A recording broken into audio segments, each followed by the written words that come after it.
राधे राधे दोस्तों, आज की इस वीडियो में हम सुनने जा रहे हैं पितृपक्ष की कथा। इस कथा को पितृपक्ष के दौरान जरूर सुनना चाहिए। माना जाता है कि पितृपक्ष के दौरान जितने भी पुण्य और धर्म के कार्य किए जाए वो हमारे जीवन में खुशी लाने और सुख समृद्धि को बढ़ाने में काम आती है। पितृपक्ष का हिंदू धर्म में बहुत ही अधिक महत्व होता है। पितृपक्ष को श्राद्ध पक्ष के नाम से भी जाना जाता है। पितृपक्ष में पितरों का श्राद्ध और तर्पण पूरे विधि विधान से करने से पितरों का आशीर्वाद हमें प्राप्त होता है और हमारे जीवन में खुशहाली आती है। माना जाता है कि पितृपक्ष के दौरान हमारे पूर्वज स्वर्ग लोक से धरती पर आते हैं और अपने अपने परिजनों के बीच रहते हैं। इसलिए पितृपक्ष में श्राद्ध कर्म, पितरों के तर्पण और पिंडदान करना बहुत ही जरूरी माना जाता है। इससे हमारे पितरों की आत्मा को शांति मिलती है और उनके प्रसन्न होने से आपके जीवन में भी सुख समृद्धि बनी रहती है। इन सब के अलावा पितृपक्ष के दौरान गीता के 7वें अध्याय को अवश्य सुनना या पाठ करना चाहिए।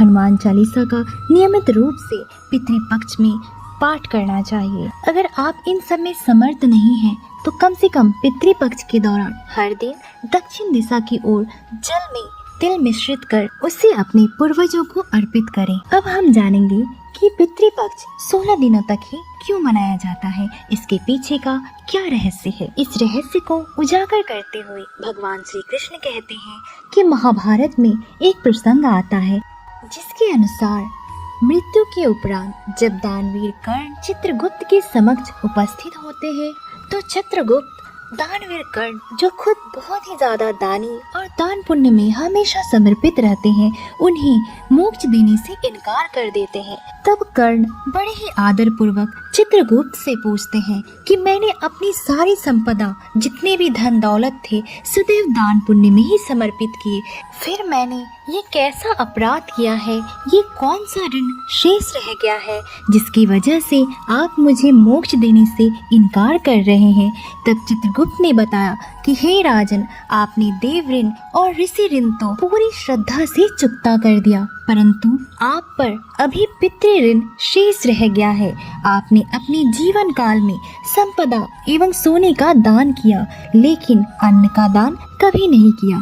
जब तक आप यह ऋण नहीं उतारेंगे आपको मोक्ष मिलना संभव नहीं है। इस पर दानवीर कर्ण ने कहा कि हे धर्मराज, मुझे अपने पूर्वजों का ज्ञात नहीं है, मैं नहीं जानता कि मेरे पूर्वज कौन हैं। इसके उपरांत धर्मराज ने दानवीर कर्ण को व्यवस्था दी कि आप 16 दिन के लिए पृथ्वी पर जाकर अपने ज्ञात एवं अज्ञात पितरों को प्रसन्न करने के लिए विधिवत श्राद्ध तर्पण और पिंडदान करके आइए, तभी आपको मोक्ष की प्राप्ति होगी। दानवीर कर्ण जब धरती पर वापस आए तो उन्होंने ठीक वैसा ही किया जैसा उन्हें धर्मराज ने किया। उन्होंने पूरी श्रद्धा से दान पुण्य का काम किया, पिंडदान किया, तर्पण किए, श्राद्ध किया और 16 दिनों के उपरांत धर्मराज चित्रगुप्त के समक्ष उपस्थित हुए और तब जाकर उन्हें मोक्ष की प्राप्ति हुई। और मान्यता है कि तभी से ही दान पुण्य और श्राद्ध पक्ष मनाने की प्रक्रिया की शुरुआत हो गई।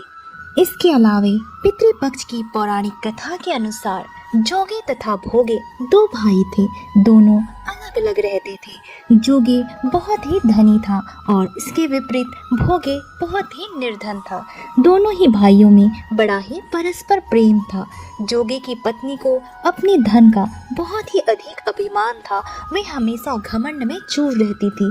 लेकिन भोगे की पत्नी बहुत ही सरल हृदय की थी।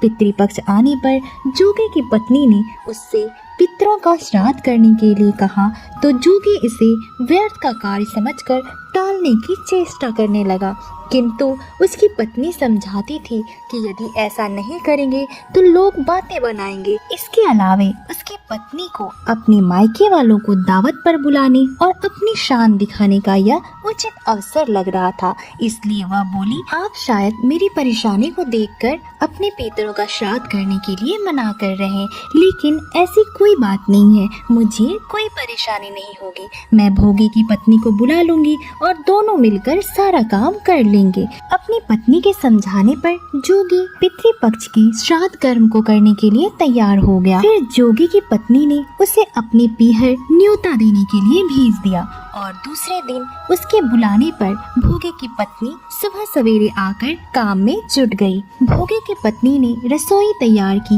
अनेक प्रकार के पकवान बनाए और फिर सभी कार्य निपटा कर अपने घर वापस आ गई। आखिर उससे भी तो पितरों का तर्पण करना था। जोगी की पत्नी के बार बार रोकने पर भी भोगे की पत्नी वहाँ नहीं रुकी और जल्दी ही दोपहर हो गई। और जब पीतर भूमि पर उतरे तो जोगी और भोगी के पीतर पहले जोगी के यहाँ गए और वहाँ देखते हैं जोगी के घर पर बिना श्राद्ध कर्म किए ही जोगी और उसके ससुराल वाले भोजन आदि ग्रहण कर रहे हैं और अपने ही मनोरंजन में लगे हुए हैं। वहाँ से निराश होकर वे भोगे के यहाँ पर आए। वहाँ पर देखते हैं कि पीतरों के नाम पर बस अघियारी दे दी गई थी। पीतरों ने उसकी राख चाटी और भूखे ही नदी के तट पर जा पहुँचे। थोड़ी ही देर में सभी पीतर नदी के तट पर इकट्ठा हो गए और अपने अपने यहाँ के श्राद्धों की बड़ाई करने लगे।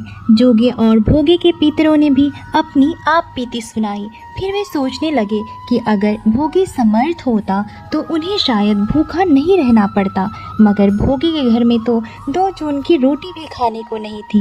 यही सब सोचकर उन्हें भोगे पर बहुत दया आ गई।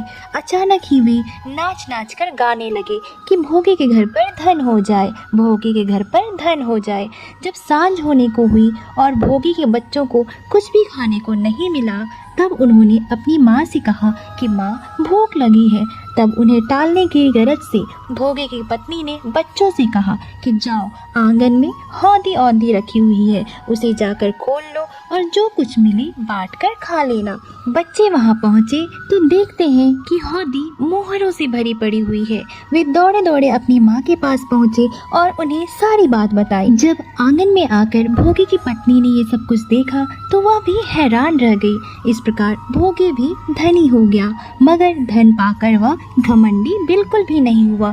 दूसरे साल का पितृपक्ष आ गया और श्राद्ध के दिन भोगे की स्त्री ने 56 प्रकार के व्यंजन बनाए, ब्राह्मणों को बुलाकर श्राद्ध किया, भोजन कराया, दक्षिणा दी, जेठ जेठानी को सोने चांदी के बर्तनों में भोजन कराया। ये सब देखकर पितर बड़े ही प्रसन्न हुए और उनकी आत्मा को तृप्ति प्राप्त हुई।